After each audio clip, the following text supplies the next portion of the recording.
Hello दोस्तों, एक जो कहानी मैं आपको सुनाने वाला हूं दोस्तों, यह एक सच्ची घटना है। यह जो जगह है यह है उत्तर प्रदेश और इटावा की कहानी है। हाल फिलहाल में एक न्यूज़ के माध्यम से, एक सोशल मीडिया के माध्यम से जो ये स्टोरी हमने लिखी है, यह आप लोगों की कोशिश कर रहे हैं कि लोगों को जागरूक किया जाए। और दिन पर दिन जो रेप के केस है ना, वह रुक नहीं रहा है। इस पे जो है प्रशासन भी काम कर रही है, सरकार भी काम कर रही है, लेकिन जो होना चाहिए था वह रोक है नहीं।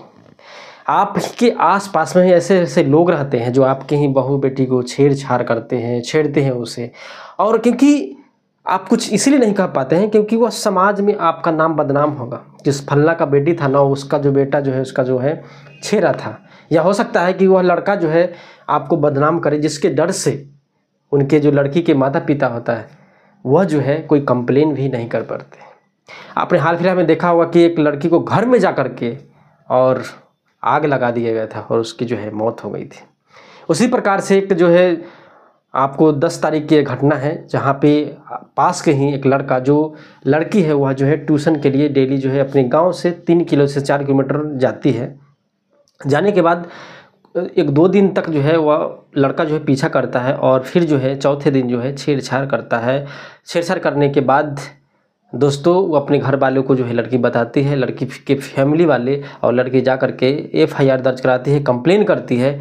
लेकिन वहाँ पे जो 2 कांस्टेबल थे वह जो है उसकी सुनवाई नहीं करते हैं, जिसके चलते लड़की जो है बहुत आहत हो जाती है। और ये भी सुनने में आ रहा है कि लड़की को जो है दबाव बनाया जा रहा था कि तुम्हारी जो है ज़िंदगी हम बर्बाद कर देंगे। जब एक पत्रकार जब उसके पिताजी से जब बात करते हैं तो सारी घटनाएँ की जो सच्ची घटना है वह सारी चीज़ बताते हैं कि मेरी बेटी जो है डेली की तरह अपने कोचिंग क्लास जाती थी और 3-4 दिन से जो है लड़का जो है हमारी बेटी को छेड़छाड़ करता था। बेटी आके बताई, हम जो है कंप्लेन करने पुलिस थाने गए, लेकिन वहाँ पे पुलिस थाने वाले हमारी जो कोई भी सुनवाई नहीं हुई, जिसके चलते हमारी बेटी जो है फांसी के फंदे लगा करके और अपने जीवन को अंत कर ली दोस्तों। और ज़्यादा दूर नहीं, उसी के पड़ोस के ही एक लड़का है, दबंगई करता है, दबंग करता है, या गरीब लोग होते हैं उनकी बहू बेटी को जो है वैसा करता है। क्या दोस्तों, जिस व्यक्ति के पास में अगर पूंजी नहीं है, पैसा नहीं है, तो क्या उसका जीने का अधिकार नहीं है? आप पैसा आपके पास है, हर चीज़ है, तो क्या किसी को बहू बेटी की इज्जत नहीं है? आपके पास में बंदूक दिखा करके किसी की बहू बेटी को जो है इज्जत लूट लेना, या कहाँ की बेहरमी है या नहीं है दोस्तों? आप ही सोच लीजिए। इंसान क्या गरीब इंसान इंसान नहीं होता है? जिसके पास पैसा नहीं होता है, क्या वह जीने का अधिकार नहीं है उसको? दोस्तों, भगवान ने एक सही बनाया ना कि पैसा और धन दौलत कितना भी तुम्हारे पास होगा ना, लेकिन दिन वही कटेगा सबका। या तुम घी मलिद्दे खा लो और कोई जो है सूखा नून रोटी खा करके भी अपना जीवन व्यतीत कर लेता है और इस दुनिया को अलविदा कह देता है। लेकिन कुछ ऐसे व्यक्ति होते हैं पाखंड, जो उनके घमंड इतना हो जाता है कि मेरे पास पैसा है, धन दौलत है, तो मैं किसी को दबा दूंगा, और जिसकी वजह से आज एक और बेटी की जान चली गई।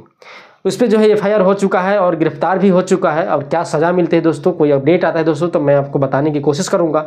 यह वीडियो जो है जागरूक पर्पस के लिए बनाया गया है। किसी को परेशान करना मेरा मकसद नहीं, लोगों को जागरूक करना और समाज में क्या क्या घट रहा है उसको जो है रूबरू कराना। क्योंकि समाज में भी ऐसे भी लोग अभी हैं जो जात पात करके और जो छोटे कास्ट होते हैं उनको दबाने की कोशिश करते हैं, उनकी बहू बेटी को इज्जत लूटने की कोशिश करते हैं। कहीं कहीं पे भी अभी भी परंपरा वह चला रहे हैं।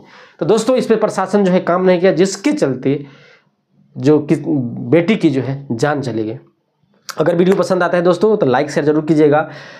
जय हिंद, जय भारत।